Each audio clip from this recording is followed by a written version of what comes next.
Hey, what's up? You're listening to the Millennial Project podcast. I'm your host, Sam Stedman, 1991. I'm Ethan Escrow, 1993. Kevin Arameo, 1992. And guys, we are back after, I guess it's been like 2 weeks last podcast. And I'm still trying to figure out everything I learned in school from like editing and shit like that. And the software that I want to use to edit this podcast is incredibly expensive. I use Adobe Premiere Pro. Well, that's what I want to use. I want to use Premiere Pro and what's that other one called? Audition. I want to use those to edit, but they want to charge me like $120 a month versus just buying the software outright. Another way the big man sticks it to you, but that's either here nor there. What are you guys up to? I'm just trying to find part-time work while also planning on taking courses online towards a master's in library science. Yeah. What about you, Kevin?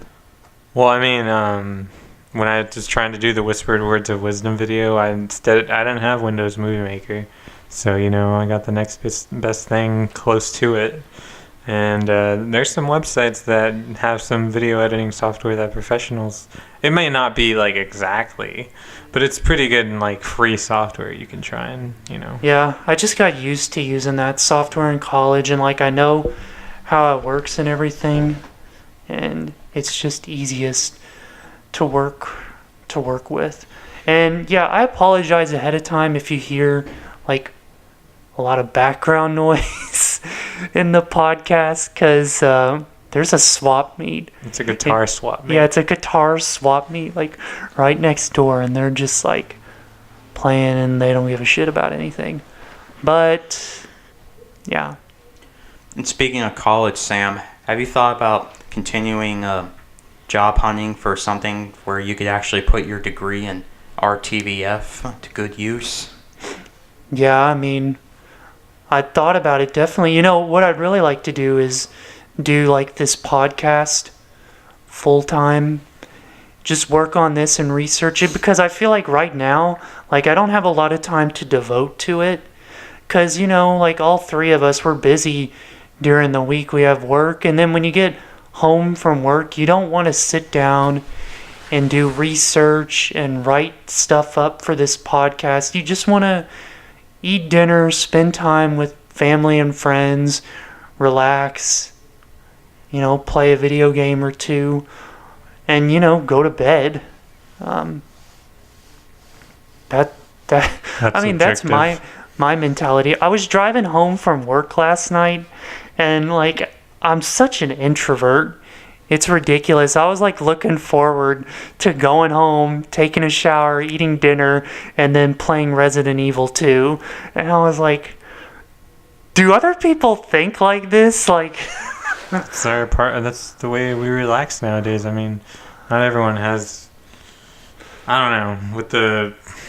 I guess unless you're in certain groups like Ethan is with Gateway, then... Well, like, I was thinking, like, other people might think, like, yeah, I'm going to go home, I'm going to go out, I'm going to hang out with some friends, go to a bar and get drunk, and I'm like a 40-year-old man, and I'm only 27, and I'm like, I want to go home and play video games online with my friends. Remember, I was at your house the other day, and you were kind of kidding, but it was funny still. You're like, when are you going to go home so we can play online? Because split screen gaming's just not the same anymore. Yeah, although I remember in Halo 5 they got rid of the split screen, but I think for the next one they're gonna add it back. Yeah, like back in the day, they'll playing like 4-player split screen was like, that was like the shit. Right, and plus you had the advantage of being able to screen peek. Wow, cheater. I only did that sometimes, not all the time. I remember Ethan and we used to play Medal of Honor not online, but that was actually pretty fun. Yeah. We would play the split screen, and there was just a guy in a fedora that walked past the... Talk about him now. He might hear us through the wall. That's a cliche. the guy in a fedora. But yeah, we would play split screen Medal of Honor, and like we would just like take over buildings, set up like machine guns and shoot each other. Bitch, she can't get in. It was pretty fun doing that back in the day, and like campers. Yeah. And we used to do the same on Halo 3, and we also try to combine together as many like fuel containers and vehicles to make the biggest explosions possible. That's what I was saying like the other night when you and I were playing Halo 3. I was saying like, damn, I wish Ethan was here, because then we could do Forge, like the three of us, and yeah, we'd just build up like piles of like explosive material. And I remember one time Ethan and I were playing, and you were just sitting in a Warthog, and I was like, what are you doing? And you said, you're like, I'm waiting for the explosion. I remember that. And remember that one time we made a big enough pile, and I think we threw a frag grenade into it, and it went off, but it didn't explode initially. And we were like, I guess that wasn't enough. Yeah, for some reason there was like a delayed reaction in the... Maybe you put too many explosive barrels and broke the game. But yeah, that was fun playing like split screen. Yeah, it was fun. It was fun going at each other, playing Forge and going at each other with gravity hammers. Dude, Master Chief Collection now, it's pretty cheap. You should go pick it up. You could get it for like $20, I bet. Wow. And it's 5 Halo games: 1, 2, 3, 4, and ODST. Sweet deal. It's all of them. I think they might add another one this year. I think they were thinking about adding Reach, maybe. It was like a rumor Reach, going around. I remember playing Reach. Reach was fun. I don't remember playing Reach, though. So. Reach was a prequel, wasn't it? I'm pretty sure Reach... No, I think it came after. Reach was a prequel to 1. Really? Well, I know in the Halo universe, like, it was about that planet Reach, and Reach was like... It was a planet where a lot of Spartans died, and it became a legend in like the Spartan community.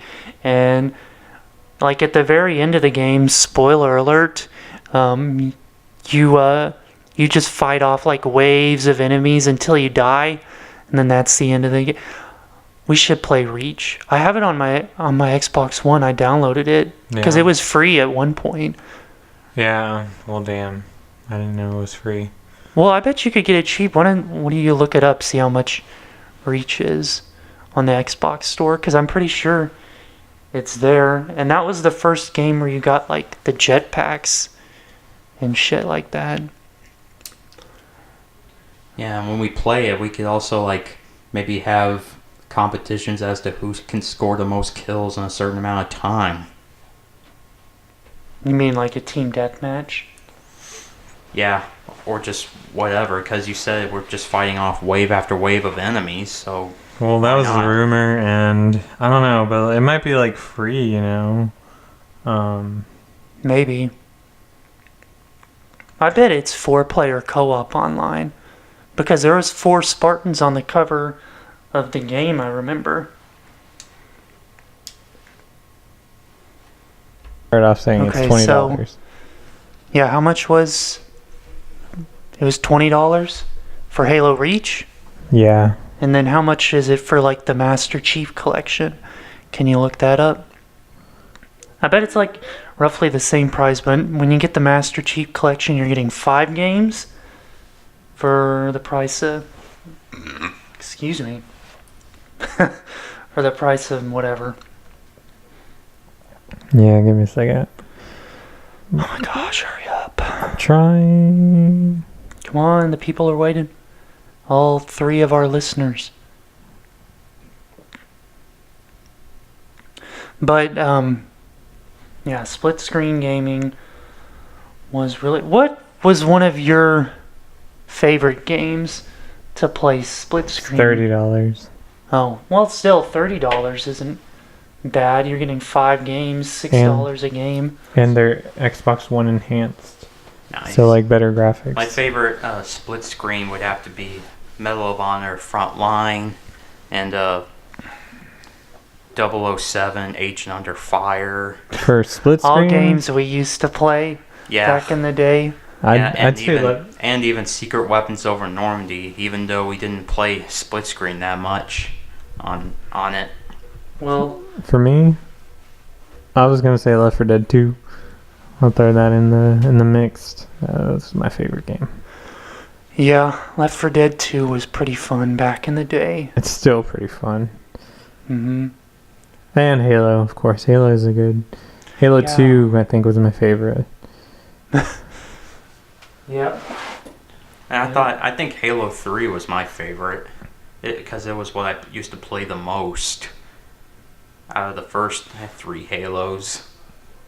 They're coming out with the sixth one here pretty soon called Halo Infinite, and I certainly hope it's better than 5 was, because you and I played through 5 and I was just like not following the story at all because I was so uninterested. Yeah, I don't know. With 5, it was kind of. I mean, the way they changed the story. I mean, I think it had like 2, maybe 4 chapters in the game. Maybe 3. You weren't even like with the Master Chief. You were on the other side of the squad, Yeah, trying to hunt him down. But you Yeah. still had your own missions. that's all I really remember about playing through Halo 5 is that we were hunting down Master Chief because he had gone rogue to help Cortana or whatever. But a lot of video game companies today, they're even movie studios and television studios, they're doing this thing now where it kind of comes off as lazy, if you ask me, but they'll do this thing where they'll like have someone write a book about like a prequel to what they're about to do. Like with Halo 5, they said, oh, like you fully understand the story if you read this like comic that we wrote 6 months prior to when the game came out. And people are like, why didn't you just like put that in the game? Like, why'd you write a comic and make like a whole prequel that you have to read to understand the movie, or I mean the video game? But they did the same thing with like Suicide Squad, because a lot of people were bitching that like the characters were kind of flat, and it's like, well, if you read the comics that we put out prior, like you'd get a full idea who the characters were. And it's like, why didn't you just put that in the movie? Yeah. And the same with EA games. What do you think their problem is these days? They're just greedy. That new game Anthem is coming out. Did you play? No, I didn't hear about Anthem. What is it? It's like it's a looter shooter again. It's like an online shooter, sort of like Halo, but it's third person. It's like a mix of Halo and Destiny and Mass Effect. And you just play as like a character and you do missions online with friends. And like I played the demo, and it was pretty fun. I remember hearing it was laggy input. Oh well, yeah, that's comes with the territory with a beta. Yeah. It was just a beta, and It was fun though. it was. I mean, I might get it, assuming that EA just doesn't like ruin it with a bunch of microtransactions and shit like that, because they're charging like $20 for one skin in the game, and it's like, what? Yeah. As if just to add to their pay to win. Well, feature. no, like it's not pay to win, but $20 for a skin, that's a third of the price of the game. Exactly. For a skin. And Black Ops 4 recently, they were charging $1 for a dot. Like a dot site. They were charging money for something you could get in previous games just by playing the game. Oh, you could. Well, I mean, you can still like earn the gold, right? You earn the gold coins by tiering up in the game, and then, I mean, can you save the gold coins to buy the what is it, reticle? They gave me like a bunch of coins when I bought the game. They gave me like 1,500 or something, but to tell you the truth, like I don't even really spend them or anything. I don't know. Maybe I'm just old school or whatever, but I rarely, if ever, get microtransactions. A lot of the times they don't bother me, but I remember when Battlefront 2 came out and you and I were so excited, and then we started playing, we're like, oh, this kind of sucks actually. Yeah. Like, because they ruined it with those, like, the pay to win model. Like, you had to buy the abilities and stuff. Exactly. That's what I was bringing up. But they fixed it, and like the game's like way better now. Yeah, you can spawn on your teammate now. Yeah, like Battle, and they added like Geonosis, and they're adding Count Dooku to the game yeah, too. I think I remember seeing him on a And- GIF in Reddit. But the heroes kind of suck in Battlefront 2, I think. Do you think Dooku will be any better? He looks pretty. Yeah, he can do like some rolls and stuff. I don't know. Well, why don't we take a quick break and I'll show you the video. Okay, so you guys just watched the Count Dooku Battlefront 2. What'd you think? Yes, no, maybe so. I go for a yes. Give it a shot. I mean, yeah. You should include a link for the listeners to watch it. Oh yeah, that's a good idea. At the end or in the channel. Okay. Yeah, I'll include one below. But for my opinion on the matter, it was, I don't know, he seems like a pretty powerful character. Probably even more powerful than the Emperor. The Emperor sucks. Yeah, like he looks like he had better abilities than the Emperor. Geonosis, it looked pretty cool. Yeah, it's been a while since I played it. I think you only play on Geonosis in the old Star Wars Battlefront 2, right? Yeah, I wasn't even in the 2015 one, and it's a new map too. Like, it wasn't there when the game came out. And they're also, I think they're gonna add Anakin into the mix here soon, which, Oh yeah, I think I Again. remember. like, that, I don't know. I'm not a huge fan of game companies like releasing games and then Or like DLCs. no, well, I'm not a fan of them like releasing games and then saying, okay, we're gonna add this later, and we're gonna add this later. It's like, why don't you just release the whole thing? Like, I understand, like, it's a good thing now that we have the internet and they can like release updates, like update the game. But I kind of wish they would just like release everything at once, like they used to back in the day. Cause I remember one of my favorite games of all time, Quake 1 from like 1997. I don't remember the story, but yeah. Well, story doesn't matter.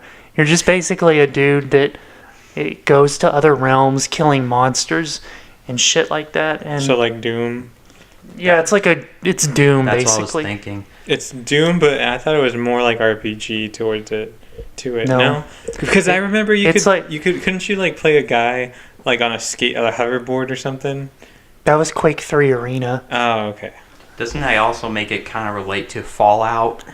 That was my favorite character, by the way. Well, anyway, the Quake, they released like the whole game, and then they released 2 things of DLC like a year later or whatever, like a whole, like, I guess is like 15-hour campaign. That's a total guess.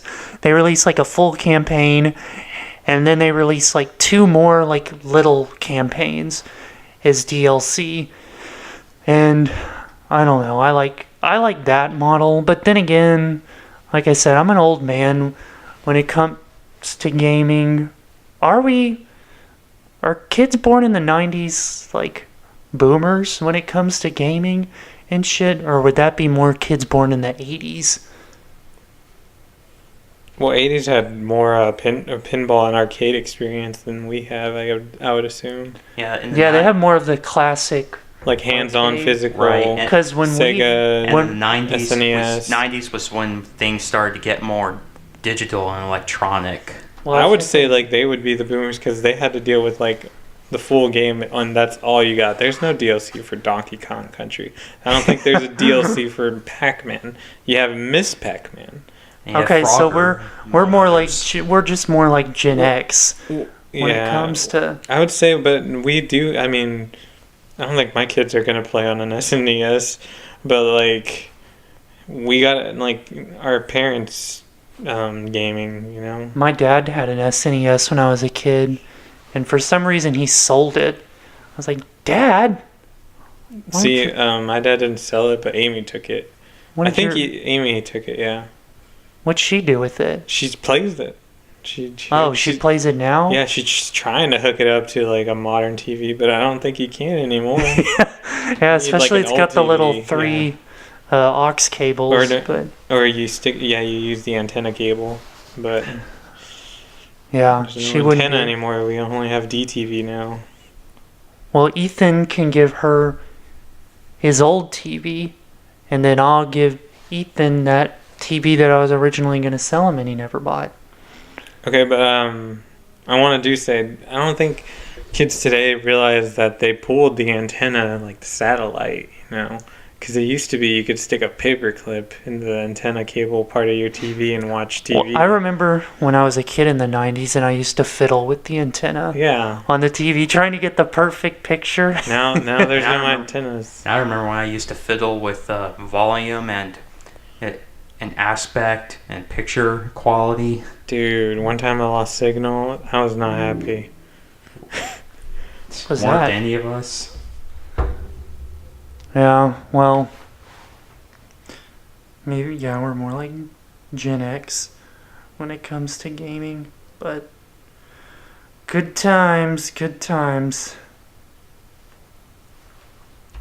Well, come to think of it, now that our generation's growing up, that's how like companies or franchises, or what are they called, like arcade bars, like Oh, yeah, Side Arcade or Free Barcades. Play Arcade. That's how they're Free becoming Play. like pretty popular. Free play was pretty fun when we went there on New Year's. Yeah. Oh, yeah, we did go there New Year's, and then we tried to work our way down that list, and I only got 4 beers in. But then the weird thing was later that night, like, I wasn't that drunk, really. But I don't know if I was too drunk to drive, and then I got home. I got a ride home with that Uber driver who bitched about his wife the whole way home. Or his ex-wife. Sorry. He was like, I love my job, but I hate my ex-wife. And I was like, okay. And at one point, right before midnight, I found myself playing this one game that required 2 players, but no one else wanted to join me, so I ended up playing both Both. sides simultaneously. It was You're like moving. No, it was a shooter. It was a shooter where I was taking out giant bugs and monsters, and I was actually doing a pretty good job of it. I was handling both guns at the same time. Yeah. And even some of the other people were watching, and they asked it, are you the only one playing? And I'm like, apparently, unless somebody wants to help. You're the only one playing? What does it look like? Yeah. That was right before midnight. Yeah, I guess those barcades are pretty fun. I'm kind of glad they're like becoming a thing, because there was a period where barcades just weren't around really after like arcades died out.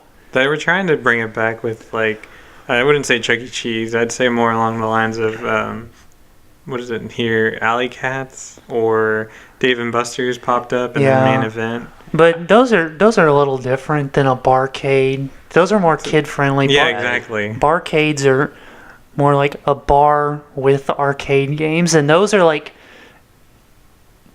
family fun type places, because you're not going to tell your 5-year-old, hey, we're going to free play and you're going to have to drink while we're there, because if you don't, you're going to ruin my night. You're gonna but carry I the keg remember though around. when we used to go to Alley Cats in Arlington. I wish there was a play. I saw an Do you want to go escape. bowling? I saw an escape room. We should do that again. Where at? There's There's one one- here in Bedford, I think. There's also one in the mall at the parks. Isn't it the one right off the freeway? Yeah, I've been to that one. It was pretty fun. yeah. What's it called? What's the place called? I forgot. That escape room that we did, though. I think there's also one in Grapevine Mall too. I felt like such an idiot when we were doing that escape room, because You're just walking around. there was 55 of us in the room, and then Adriana did like the whole fucking thing. Dude, we were 10 minutes from beating the world record. Or, well, that room record. And then our picture could have been on the wall. I think we even missed a step. Like, we skipped a clue. Oh yeah, we And did then skip we a ended clue. up We just- still figured it out. Yeah, dude, that was fun though. That you had to crawl through like the fireplace or something. That was Yeah. pretty fun. And at one point, I was doing this one room called Key to the Kingdom, Mhm. and at one point we had to like get out of or get to one side of a room that had all these lasers going through, and we had to get to it without touching. Well, but I volunteered to go, but I simply slid on the floor under all the lights, reached the other side without touching them, and was able to switch off the alarm, which turned off the lights and allowed Was that everybody- cheating? What did they consider that cheating? No. Oh well, why'd they make it that easy? Well, nobody else thought of it. I just decided to do so. We were trying to think of a way to get to the other side without touching any lights.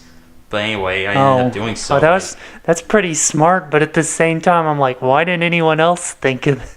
I would have thought of that if I was there. I'm like, well, obviously it's high enough where we can just crawl. But what about that Star Wars one, Oh yeah, the void.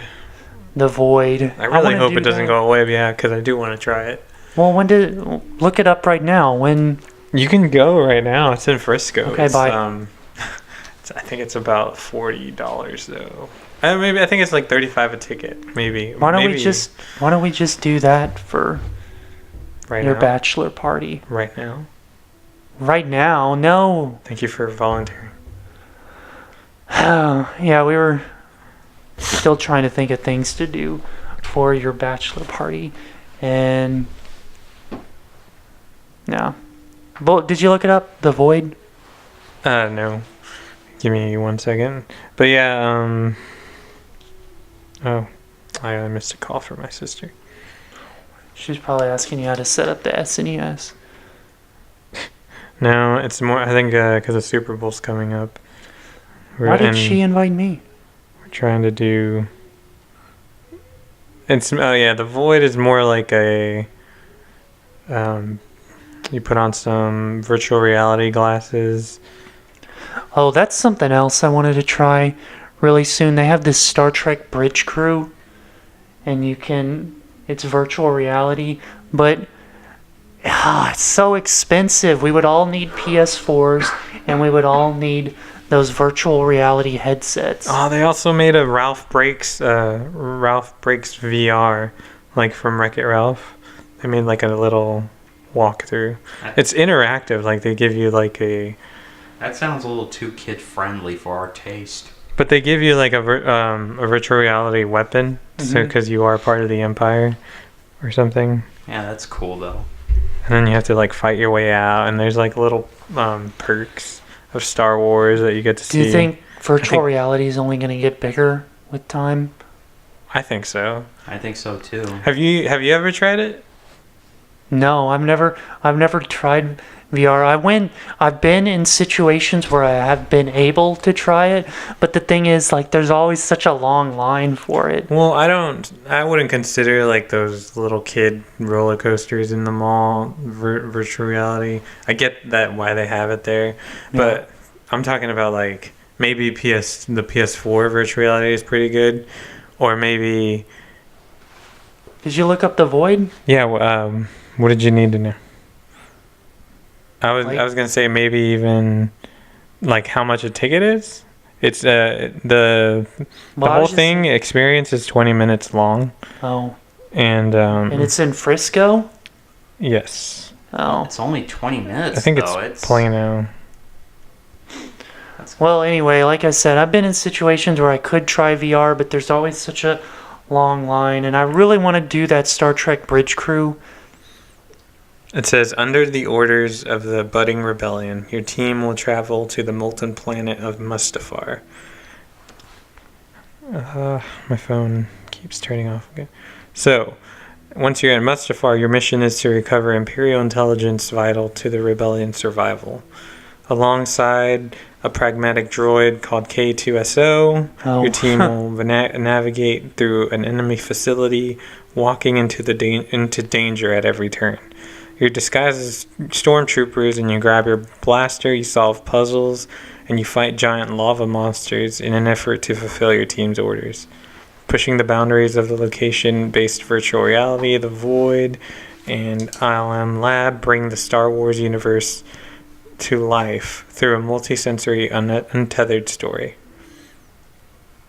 It's usually so it's like 4-person groups, and yeah, you get to complete the story. There's a minimum height for it, though. What's You the gotta be minimum height? You gotta be 48 inches. That's 4 feet even. Yeah. Oh, But also, speaking of virtual reality, I agree it is going to be bigger as time passes, but I'm also hoping it'll be more easily accessible. Yeah, I mean, well, everything, like, we're still in the infancy of virtual reality, so I think someday they'll, I'd say we're vastly improving it. yeah, sorry, go ahead. Well, Ethan, have you tried virtual reality yet?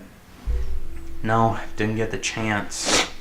But I wanted to, though. Really? No, even at that skydiving place, they didn't. You mean iFly? Yeah. That's not virtual reality.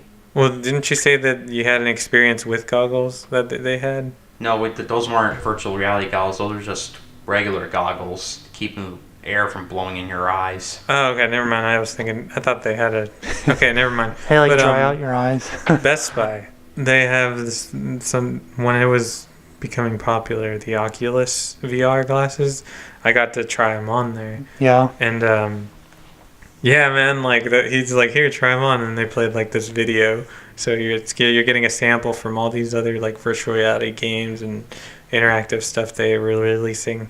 And I put on the glasses, and it looked like you're in a museum. And so you're like just walking around. There's books there, or a library. And then all of a sudden, the wall breaks open, and there's a freaking T-Rex coming at you. And then you're just like, whoa! And he's like trying to bite you. He's like real close. And then it switches to like a different, like now you're in a cartoon world.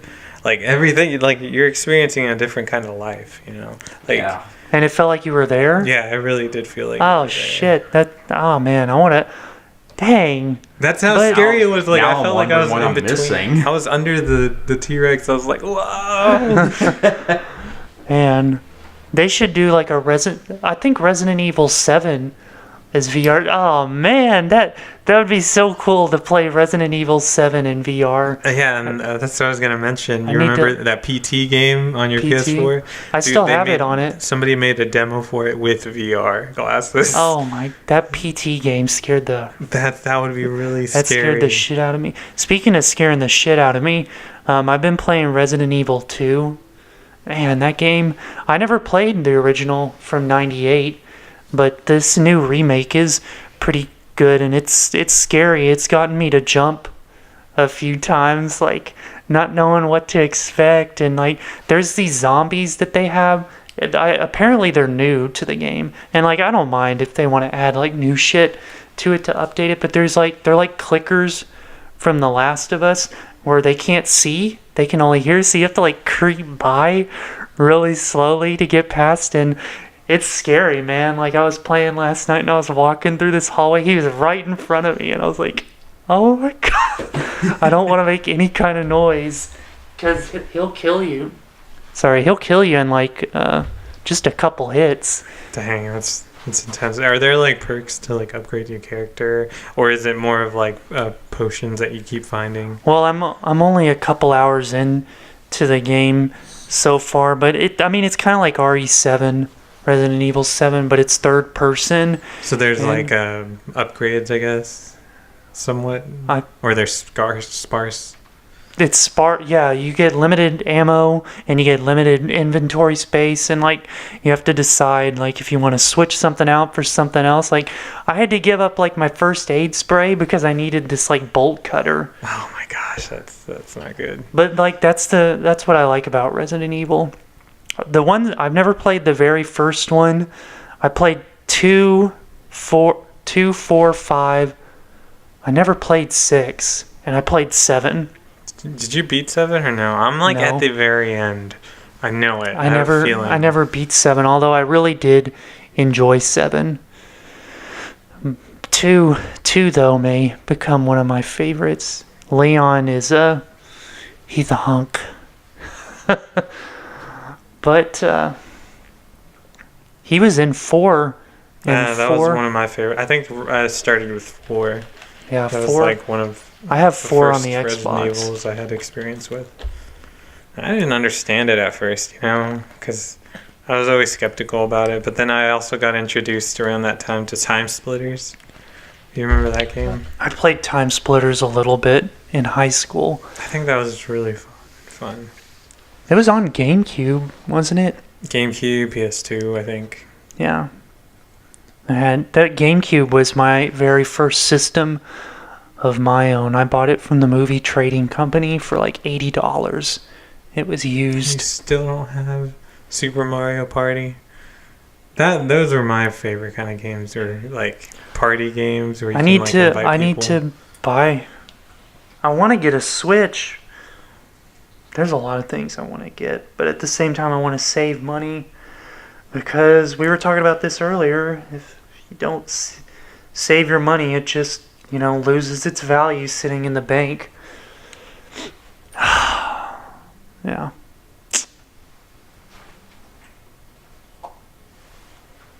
With inflation going up as it is. Yeah, and so yeah, investing is fun. Yeah. Ethan. What's on your mind? You've been looking at your phone. I'm thinking about the quality of pop cultural trends. Do you think they're getting better or worse as the years go by from what we've noticed in the last decade? Well, what do you think? I think that they're getting maybe a little more bizarre. I'm talking about like in terms of fashion, music, entertainment, among others. I think they're starting to focus less and less on actual talent and meaning behind whatever message they convey, and just focusing on just appearing flashy and attention grabbing. Can you cite some examples? Like, for example, I think that some people, or some of these entertainers like Miley Cyrus or Kanye West, to name a couple of them, I think they're basically just trying to make themselves out to be better and more talented or more famous than they actually are, and are basically just trying to sugarcoat whatever work they do, even if it meant doing something controversial like with Kanye naming one of his children North. And I'm like, why? What does he expect to gain from that? And That's what he wanted to name his kid. It's weird, but it doesn't make sense. That's my point. It's weird, but it is what it is. And I've said it before, and I'll say it again. The culture war is just a distraction from the economic war. Yeah. The culture war, as you put it, I think it's just a way for people to take their minds off of more serious matters and try to escape reality for a bit. So we Or should at call least it. divert their attention from reality. We should call it the delirious industry instead of the entertainment industry. Something like that. And that's Well- also why they say that the American dream is what it is. You have to be asleep to believe it. To say that pop culture trends are getting worse or better is an entirely... It's Opinion-based? It's opinion-based. It's subjective. I mean, trends change, things change. Some people are going to like it. Some people aren't. Some people are going to be offended. Some people aren't going to care. I mean, Some are just going to be on the fence. It is what it is. But that's just me. I think it's mainly because I kind of grew up appreciating older but more classic stuff, like in terms of music, other entertainment venues and the like. I've never... That might have been just part of my curiosity about history in our past, and I think I just found it more appealing than what we have now. What's like the last thing in pop culture that you would say you were offended by? Well, actually, I was going to mention this one article I read, and I think there's a movie coming about somebody in the wheelchair, and like the main character is going to be a person in a wheelchair, and You're they talking ended about- up getting a famous actor for it. I totally Bryan Cranston. Yeah. Are you talking about The Upside? I Corinne, think- my sister went to go see that movie. Really? What'd she think? Well, yeah. She said it was good. But there was an issue because there are actors in wheelchairs. Why don't Oh, they give they it use- to like an actor who is in a wheelchair? Well, Not maybe somebody That's they why walks. actors are actors. maybe they wanted a good. Not to say any actors in a wheelchair are bad, but maybe they just wanted Bryan Cranston, who's a really good actor. Exactly. There's not a lot. I mean, I understand that. It's their I'm job. not it's- against the decision. It is a kind of, unfortunate that. Wait, were you offended by that, or are you just mentioning it? Well, I am like on the fence. I mean, it is kind of messed up when you think about it. Well, Like, the there's thing, not a lot of roles. I mean, where, it's called acting for a reason. Yeah, actors are the job of an actor is to pretend to be someone that they're not. Yeah. I mean, they've similar things have been brought up, like how they cast Scarlett Johansson in this like anime thing, but the woman in the anime was Japanese or whatever. I think you're talking about Ghost in the Shell. Yeah. I don't know. That I guess I can understand where people are coming from, and I feel like they're coming from a good place. But at the same time, I'm like, I don't think the casting director did it for some malice intent. I think it was just to make sure that to gather more interest from like Western audiences. I don't think when they cast Bryan Cranston, they were doing it to like offend people. They just did it because Bryan Cranston's a good actor. but you Yeah, gotta hand it to genuinely the good, yeah. to the handicap actors. Like, when do they ever get a good role? If Well, we're the- trying well- to like, But then again, that's why I said it's called acting for a reason. But also, wouldn't the fact that they're handicapped kind of like limit their opportunities for certain roles? yeah, that's what I'm trying to make a point about. There's not a lot of movies for these kind of people to have jobs, and I'm saying like I they can't star in actually- extras as zombies in Walking Dead, so I give AMC credit to that extent. I can't actually think of any like big name crippled actors. There's that guy in The Office, the one that was like, what was his name? He was the guy in the wheelchair that Michael was always trying to be like overprotective and overbearing to. He was the one when, like, remember he burned his foot on the grill and then he had the guy come in to talk about being crippled because Michael thought he was crippled now. Remember, Oh, he had the man. slick back hair. What was Well, anyway, I don't know if he was actually crippled, but I'm just saying, like, I can't think of any like big name Me neither. actors. Christopher Reeve, but he wasn't always crippled, and he's dead now. So, rest in peace.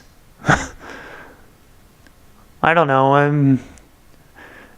Yeah, it really doesn't bother me that much if they cast someone who's not crippled in the role of someone who's crippled. They probably just wanted a really Okay, besides, actor. I guess maybe X-Men, but they gave it to Patrick Stewart. because Patrick Stewart should have played all the roles in the movie. What? He's, Should well, have he just is a- been called X Patrick Stewart. He's Yeah, that phenomenal an actor. Or Well- it could have been called X Stew. what? But who else would they cast? I mean, if they what if they casted like a nobody in that role who was actually crippled and they just sucked? Exactly.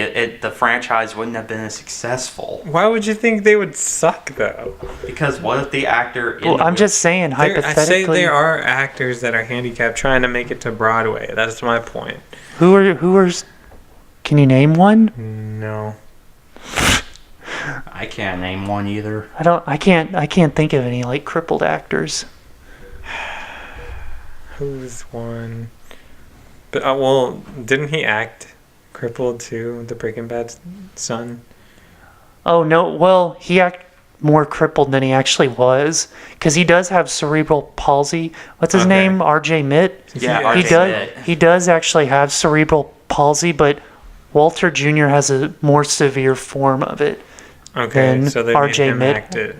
Yeah. So better. he like played it up. Okay. Yeah, and also in real life, Mitt's case was more severe when he was younger, but he was able to get over most of it through playing sports and the like. See, well, I mean, they gave him a chance, and he turned- wasn't and he turned wasn't out bad. good. Yeah. He was. I believe that he was, But a even little if bit more if they didn't cast R.J. Mitt, it really wouldn't have bothered me. Me neither. What if they casted, I don't know, Frankie Muniz? Frankie Muniz, from what I heard, is not all there anymore. Yeah. He's got some like memory loss disease. And he's been doing drug abuse, from what I heard. Really? I don't think he would come to that. Kind of like Frankie- similar to what Macaulay Culkin. Oh, I get that joke now. Casting Frankie Muniz. He's like a prequel to Malcolm in the Middle. I heard about that. So there was like, I saw an internet thread online where someone's like, Breaking Bad is a prequel. No, there Did was. you ever see that one video that showed like Bryan Cranston's character from Malcolm in the Middle waking up Yeah. from an episode of Breaking Bad? Yeah, that's how they said they were gonna end Breaking Bad. It's like a spoof. Yeah. Spoof ending. Too bad. Only thing is, they ended it with they had it end with Walt saying, "You're goddamn right," and then his character suddenly wakes up. And, That actually brings up a good. Did we talk about this last week? The Breaking Bad movie? Yeah, I don't know. Do you have any Oh, no, information on it? We mentioned that in our meeting. I don't know how they're gonna. I don't know how they're gonna end that. Dude, no, these writers are next generation writers. I put all my trust in all these Breaking Bad or Better Call Saul.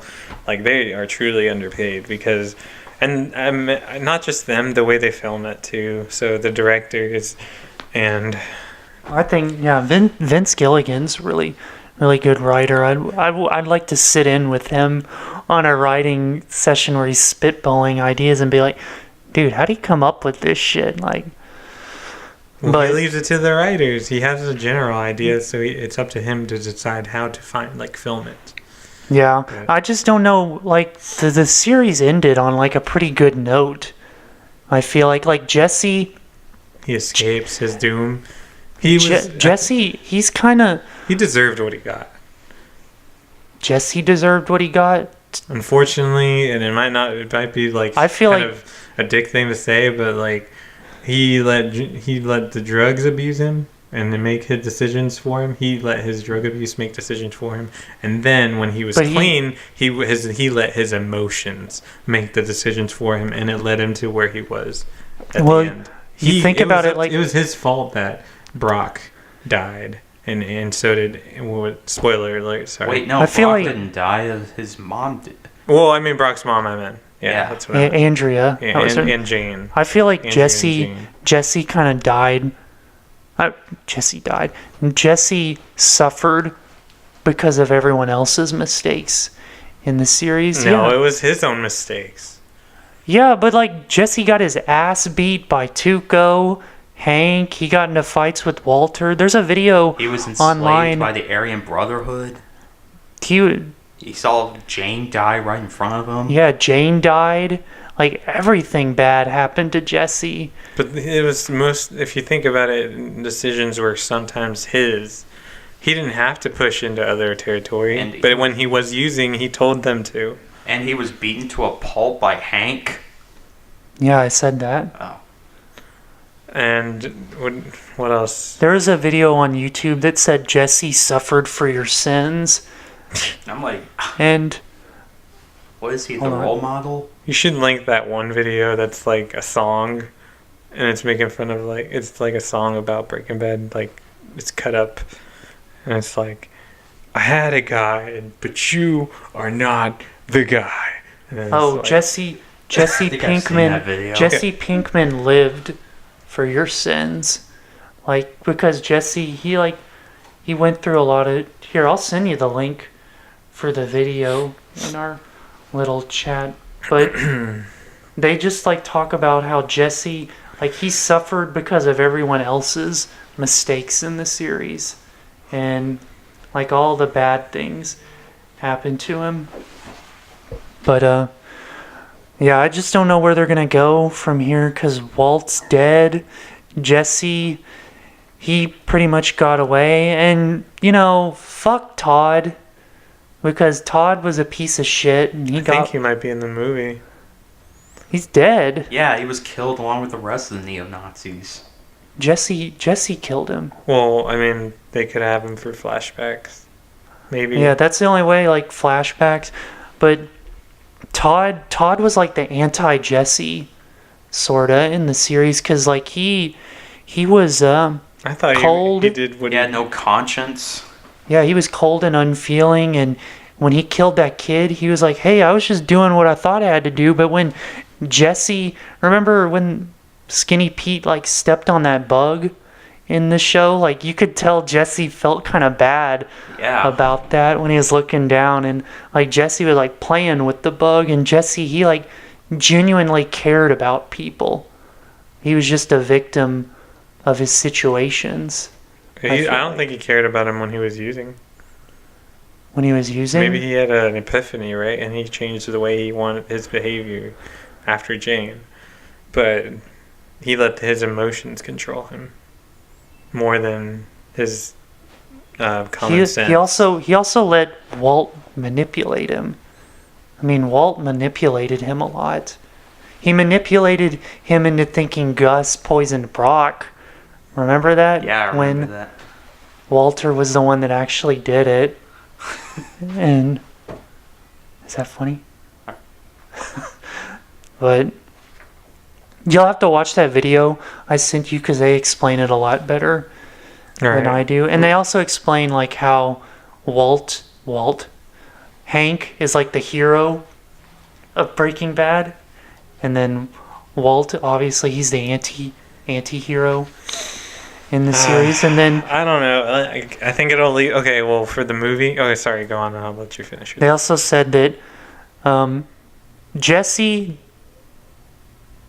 and Todd were opposites as much as Walt and what's the neo-Nazi leader's name? Jack. Walt and Jack were opposites in the series, because Walt was all calculating and like he planned everything out, but Jack, he was loud and obnoxious. Yeah, he was hot-headed, and he did everything on a whim. He just did what he wanted, and he had tattoos saying who he was, but Walt, he was a family man. He tried to hide who he was to people.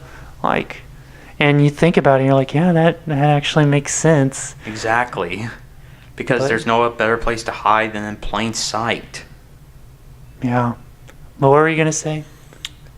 Well, with the movie, like, the predictions that we can come up with, like, I would have to assume it will leave off or start off with Jesse running away, but who's to say? Like, I don't know if you've been watching Better Call Saul, but like this last season, there's this one part where Gene, like someone from Albuquerque, like he got in a taxi, and he's just paranoid.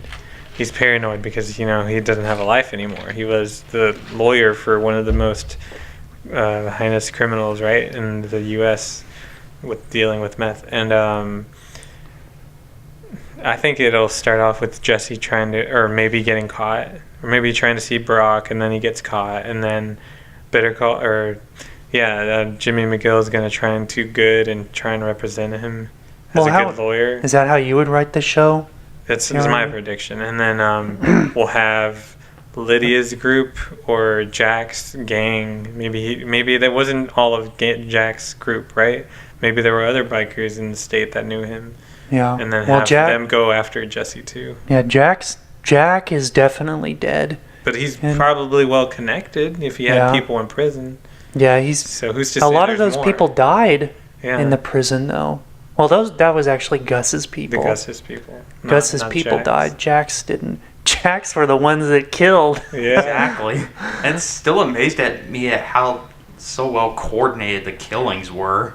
in such a short amount of time. Yeah, that was intense. As a Oh, they set that one dude on fire. Yeah. I felt bad about that. Yeah, because he was trapped. He couldn't have gotten out.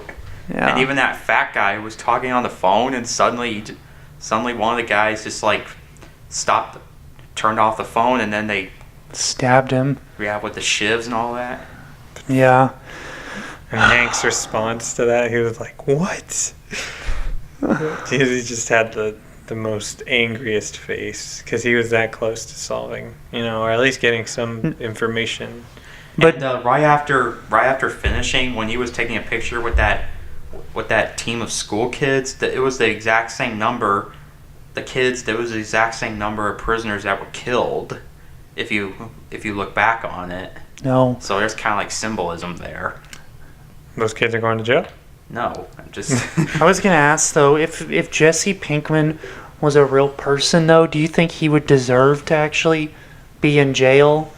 Do you think like he's a danger to society?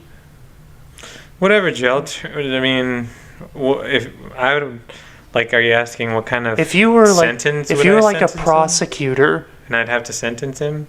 Do you think? What would I give him? Would you press charges against him, knowing like all his crimes? But if like I'm just saying hypothetically, if you saw his situations and everything, do you think that Jesse Pinkman actually deserves to like go to jail for the rest of his life?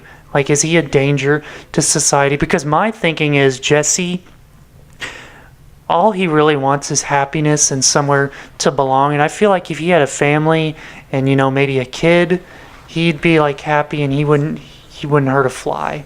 Exactly. I feel like. What would he do for a living? Woodworking.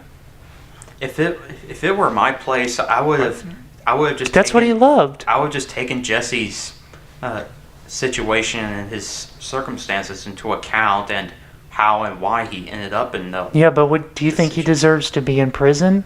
No. I would have just given him a chance to get his act together. Remember, he had an interest in woodworking. He also had an interest in comic books, drawing. Yeah, I feel like if Jesse had a stable job and a girlfriend, he wouldn't be a threat to anyone. Exactly. He could have just gone back to woodworking and make. Why do you say woodworking? What did he do? Because he made that box. Yeah, he made remember? A shelf for a project. And he had that dream that he was making. He was in a workshop. Remember? Yeah, but then he sold it for a bag of weed. He had a dream while he was being chained up by those white supremacists. He was in the thing and he was like sleeping and he was dreaming that he was working on that wood box in a workshop. And then he woke up and realized where he was. Maybe they might have included. Maybe he could have been a carpenter. Maybe so, but maybe they'll use that for the movie. I don't remember that part. Oh well, it was in there. I remember it, but I don't. But would you lock up Jesse Pinkman? Unfortunately, yes. What? Why? Just to protect the interests of the just to protect the interests of the state?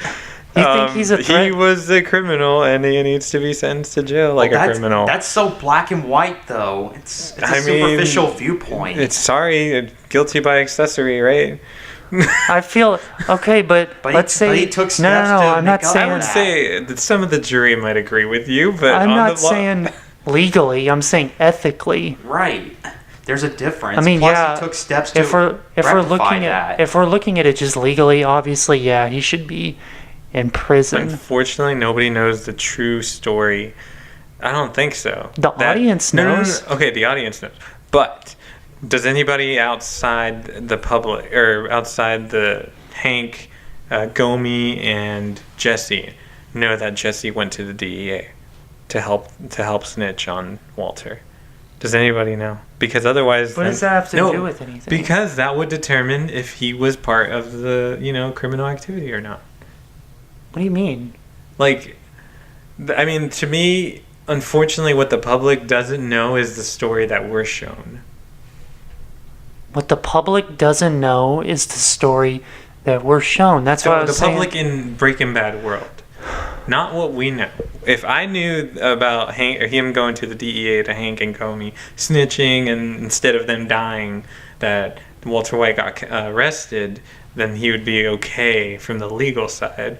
But I'm saying on the shady side, the every day to day Jesse, I mean, we can only affiliate him with the blue meth.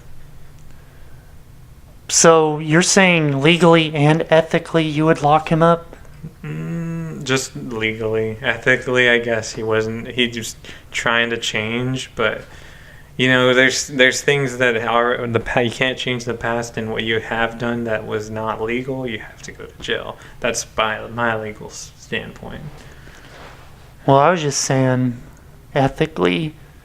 Because I mean, from what the audience, from the fans of the show, I see why you wouldn't want him to go to jail, but from what the public in the world of Breaking Bad, if you think about anybody. I think I see what you're saying. If anybody who's watching the news in Breaking Bad, he'd be affiliated with the blue meth. Yeah, okay, I see what you're saying. Now you're saying from the public of Breaking Bad's perspective, he should be in jail. Not simply Okay. because he was guilty by association, or Pretty much. yeah. Yeah, and unless somebody recorded it on a piece of paper or has the phone records of him calling Hank and Gomi trying to snitch, Walt that day. That would acquit him to an extent, but they probably They'd lower his term sentence. Yeah, of course. Right. Maybe they could just instead of throwing him in prison, they could have him do some work for the DEA for a certain amount of time. Sure, I guess. Yeah, I mean, but yeah, I was just saying, like, hypothetically, if you're in a situation where you knew the entire truth, then I would fight for his freedom. Yeah, I would say. Even if you knew, like, yeah, he did kill Gail Bedecker, and yeah, see, Gail, like Jesse said, was just a problem dog. Right. He was undermining the foundation of their meth of the Blue Sky distribution. Yeah. Should he have killed Gail? What should Jesse have done? If he didn't kill Gail, then I feel like Gus would have killed him anyway. I still feel like Walt kind of manipulated him. Well, maybe instead of killing Gail, maybe why not just set him up to get fired? That's why I mean, I like Walter White, but at the same time I hate him because he manipulated Jesse into killing Gail to save his own ass. Because Jesse was completely loyal to Walt. But who's to say that they wouldn't have killed off Jesse too? So he's saving his life too, in a sense. That's true. Because Gus doesn't want any leaks either. Oh yeah, that's true. Gus said he didn't want any risk. Yeah. Well, why didn't Gus just carry it out himself? Because Gus doesn't do that. He's too smart. I still. Well, maybe instead of killing Gail, he could have just had him conveniently made to disappear. Who? Gail. Are you talking about on Gus's behalf? Yeah. Gus didn't want Gail dead. Yeah, Gus wanted Gail alive so Gail could cook the blue meth. Right. Right. But but like you said, he was becoming a problem dog. He was becoming a problem dog for Walter and Jesse because Gail was learning how to cook the blue meth, and once Gail got a hold of how to cook it, Gus wouldn't need Walter and Jesse anymore because Walter was slowly becoming insane and Jesse was a loose cannon. How is Walter becoming insane again? He was becoming power mad. He was frustrated with the fact that Gus controlled him. Oh. And he, remember, Mike, I liked Mike. He was one of my favorites too. He said it himself. He said, "We had a good thing going." And he said to Walter's face, he was like, "You're a ticking time bomb." And he was right. He was a ticking time bomb. Still, spoiler alert. I love the way they said the ending or a farewell salute to Mike. Yeah. Who did? Just shut the fuck up and let me die. No, yeah. That's how I want to go out. Yeah, that was a class Ethan, I act. want you to do that. Oh, he said in peace. That's how we're gonna. When we turn, if we're still living when we're like 120, I want you to shoot me in the stomach, and then I'll drive away, and I'll stumble out of the car, and then you'll run over, and you'll say something. I'll be like, just shut the fuck up and let me die. And then I'll fall over, and then you can die by the creek too. And just do it. That's one way to go out in style, I guess. You need to watch season 4. Didn't Just watch you- season 4. Didn't you watch the whole series? Yes, no, but I did. of Better Call Saul. Oh. I lost interest in Better Call Saul. Why? Just because. You're not gonna get the movie. We're not? Probably. Why not? Well, Better Call Saul's a unless it's specifically a Breaking Bad movie, maybe you don't need to know the background story. But I'll I'm pretty watch. Sure. I'll watch Better Call Saul. Dude, I want to spoil some of it for you. Can I? No! I want to watch it later. When are you gonna watch it? Let me just spoil it for you right now. No! Just one little part.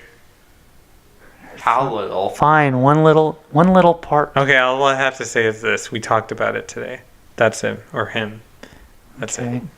Well, when are you gonna watch like Star Trek? I went over and we saw what First Contact. Yeah, what did you think of that? I mean, I don't know if you listeners don't know, but I'm not really like a big Trekkie. I'm not that knowledgeable in the Star Trek universe. So when I saw First Contact the first time, I mean, I thought it was cool and everything.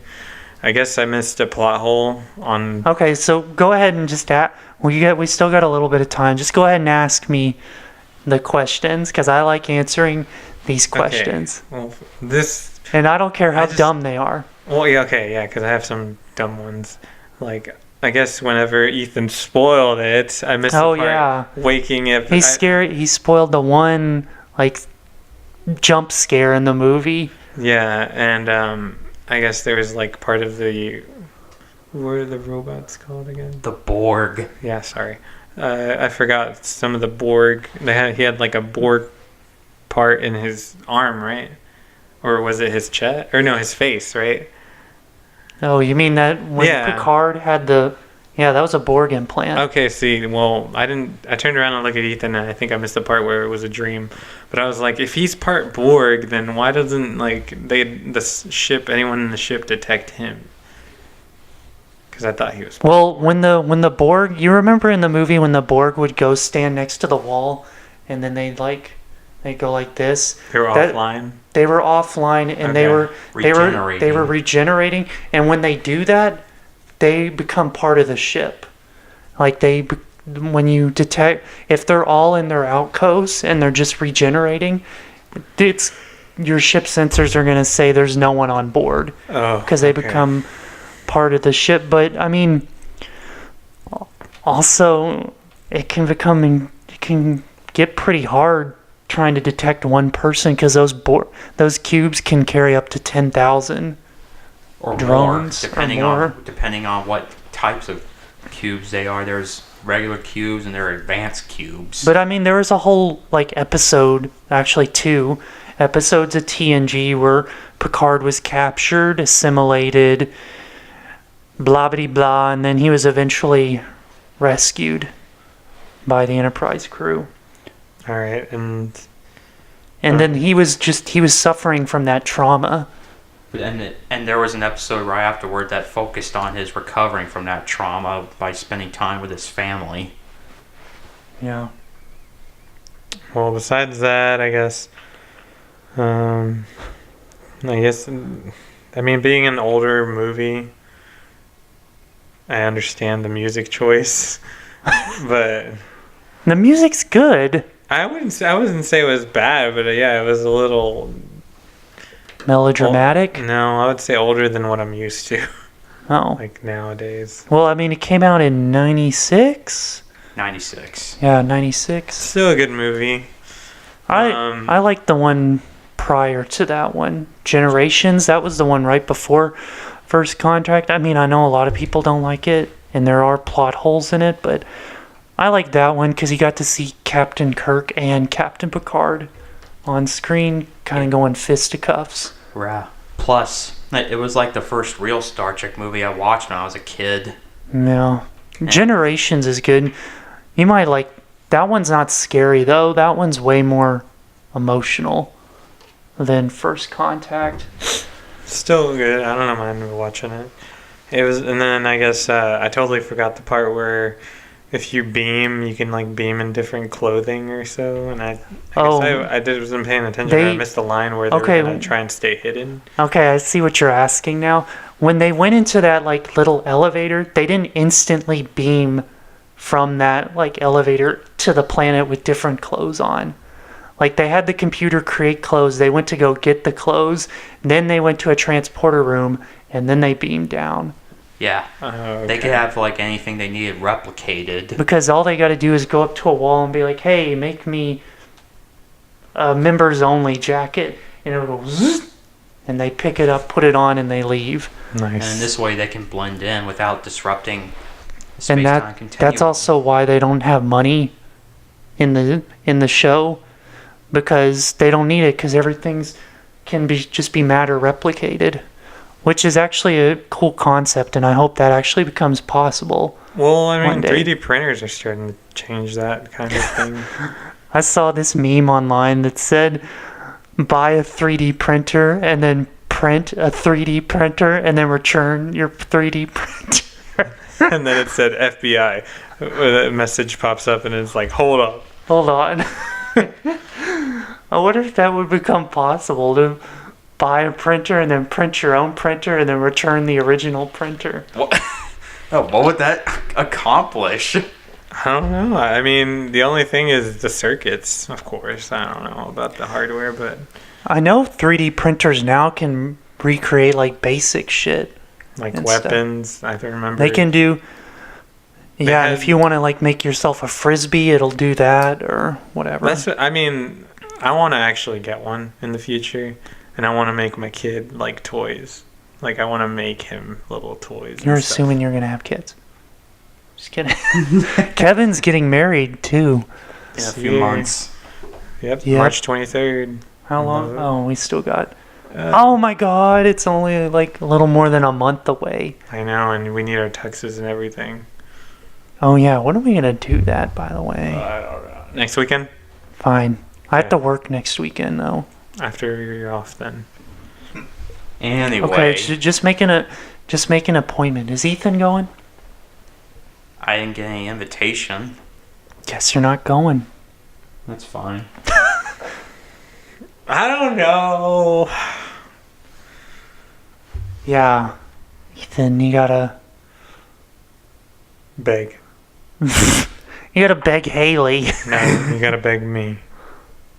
Go on, beg. You didn't buy my lunch. Why should I invite you? Nobody asked. Well, Y'all got there before I did. Okay, you fine. gonna buy anything in the registry? We'll just go next weekend. Or whatever. But, yeah, back to the whole Star Trek thing. Star Trek thing. We'll watch another one here soon.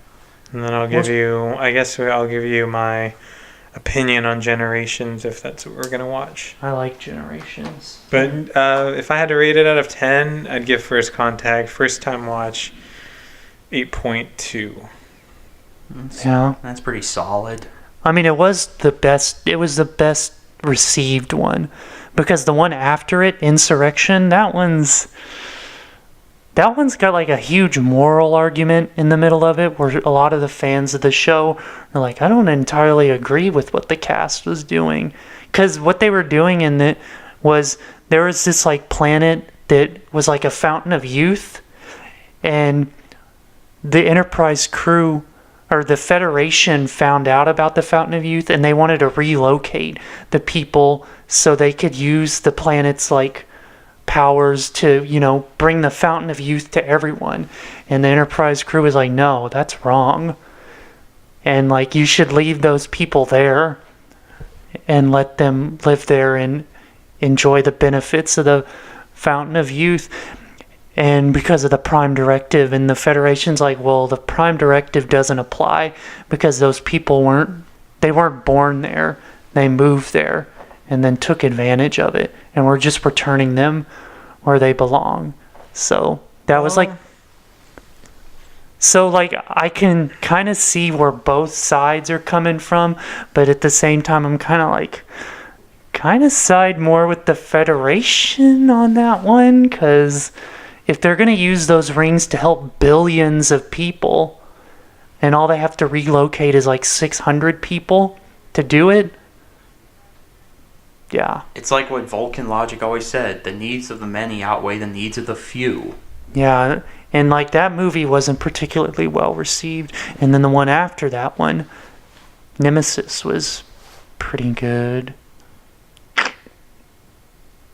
Kind of showed you them out of order, but that's okay. I like the new one we went to go see. Oh, Beyond?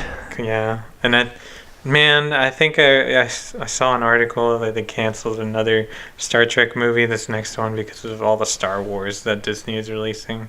That and Chris Pine and Chris Hemsworth dropped out. Yeah, really? plus Anton Yelchin died right before Beyond was released in that accident.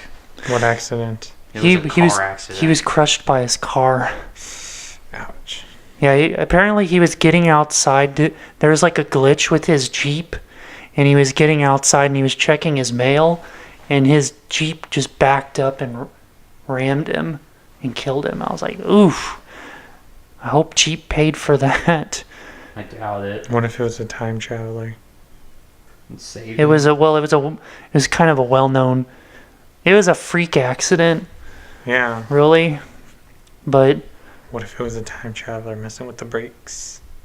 to kill Anton Yelchin, I don't know what the point of that would be. Yeah, what would they gain from it? I don't know. The timeline can change and shift through anything that you do in this man. world. For sure. We're not getting into the timeline because we're gonna be here for another 3 hours talking about that. You step on a bug the wrong way, that changes the timeline.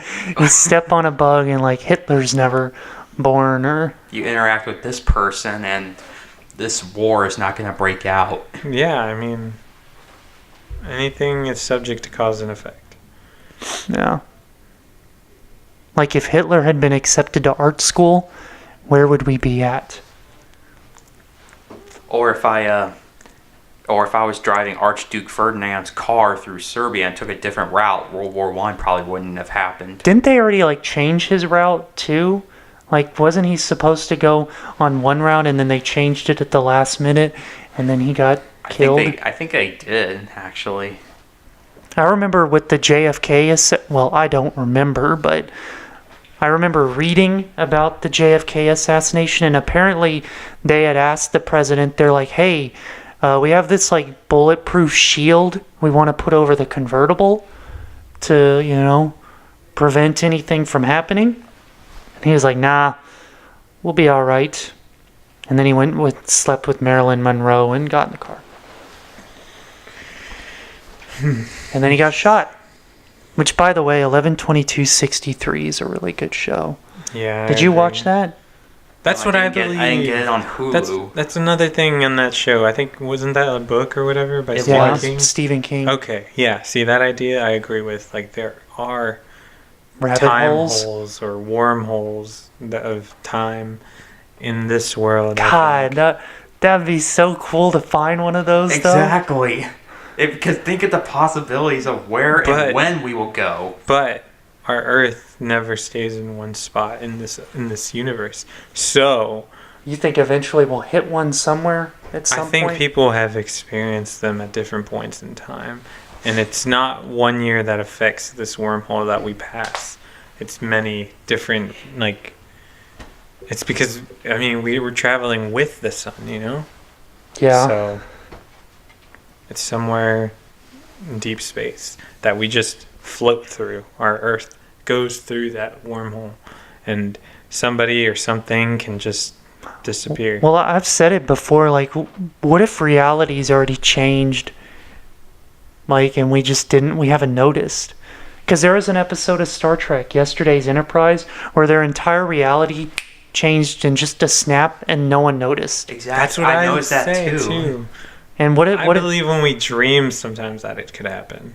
what if that happened like while we were at Chick-fil-A right before we came here? What if it changed between now or then and now and we haven't even noticed?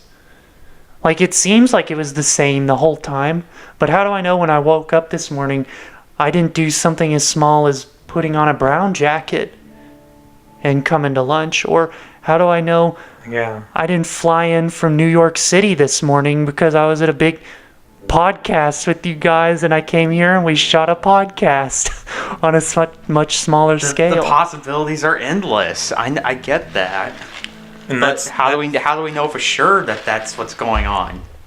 We don't. we don't know everything about life. It's like yet, with the Mandela effect. but Mandela. Mandela, yeah. But also, like, there's this video I saw. I think I'll send you all the link too, but it's with chills.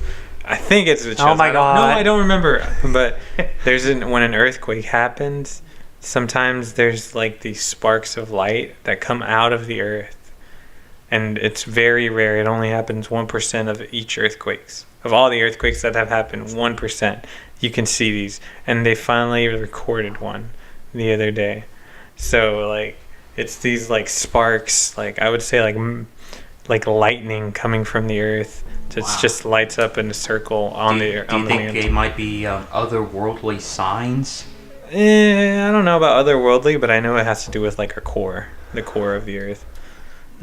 How hot it is and shifts moving. Of course, hot steam and stuff will Well, come with up. tectonic plates moving, that's Yeah. for sure. And it looked like a blue flame, honestly, like when you see on the lighter, but it's like explosive blue, and it's like when an earthquake happens. But there only happen like 1% of all earthquakes. Oh. So yeah, very rare. But yeah, I believe somewhere in space and in the universe there are time holes. Well, what would you do if you encountered one of these time holes, just like they were described in 11/22/63? Like you go in, And try and change history. would you try and change history? Like, what if you walked through this door right here and you walked and it was like 1995? Okay, but here's two factors or some factors I would like to consider in this wormhole. Do I still get older as I'm in the You're as I'm gonna in the be past? your age right now, 25. You're gonna walk through there and you're gonna be 25 when you go through the hole. and and I can just live as an old man and then walk back through the time hole and I'll be 25 again. When you come back, you'll be back to where you started, but you'll have aged. You'll just be back to this point in 2019. What? That's So what I'll I'm. be like That's an how the old time man? hole works. So I'll be like an old man coming back in 2019. Yeah, if you go into the time hole at 25 and you live there for 25 years and you come back through it 25 years later, you're going to be 50 years old in 2019. No, see. And you're going to go home to... But reality would change. But how long will the time hole Well, remain? yeah. I wouldn't have met Haley or something. What? How long would the time hole remain? Or will I it don't just, know. or This will is it just be a permanent? I'm just asking Yeah, it's hypothetical. hypothetical, like if he would change history, because every time he went through the time hole in the book, it reset itself. Like, so that's where we are. That's my question. Like, but I don't know. I don't know what I'd do. I'd probably live an entirely different life. Seriously? No, I would have gone through just to see how I might try to change any certain outcome, or how I might adapt to any different lifestyle. Well, what if it was its wormhole to the future? I would probably just go in and What's see your- what the future had to offer, and then maybe come back and What write if- about my findings. What if you like you're going like what if you like ran into your family like 20 years ago and you looked like you look now? Do you think they'd recognize you? Be like, "Oh my god, Kevito." Probably a doppelganger. No. You don't think they'd I don't know if my family would recognize me now. I'd be like, "Hey." I don't know either. Yeah. Although I still kind of looked the way I did back then. that it's possible. Well, I was 6 years old. Well, because You were 6 years old in because my '95. parents, they might recognize Okay, me never as only mind. parents can recognize their children, so I guess it's In likely. 99. No, I said '95, but it doesn't matter Oh, really. okay. I had a dream about that the other night where I went back in time to 1997 and I went to the Forum Mall. But I told you bitches about this already. I don't. I think we covered it. I don't know. For me, the way the world works is, I don't know. Like NASA has all these theories. There's even a theory where it's like everything is a hologram, and we're all living in a matrix. Yeah, I've heard that theory. And It's kind of a scary thought. It is. 'cause Something I don't really want to think about. It's like we're being controlled by something bigger and We're playing more this. influential than what we could have ever imagined. This is like The Sims right now. basically, and I've experienced that actually. But yeah, like you just think of yourself. Like I don't know. It's more of an epiphany I had. But you think of yourself and you look at your hands and you're like, this is not totally you. You know, you're just brought to this earth like in this form. I don't get it. And of course, no, I mean like the Matrix, you know, you can unplug whenever you want, but that's a different Matrix, maybe. I don't know. See, you never know. That's the scary thing with virtual reality. You can, I don't know if anybody would be willing to, but you could put one of those goggles on a baby their whole life, And have that them would become their have actual- them live a different life in that world, and they'll think they're in that world, but they're really here on Earth, you know. Who would do that to a kid, though? It's like the Truman Show, yeah. I mean, it could happen. Some evil. I'm not saying I would, but like some evil-minded genius. I heard like, about Agent Smith. I heard about this Trying to girl figure that that out. was like locked in a room for like, I don't even remember how long, but it was like years.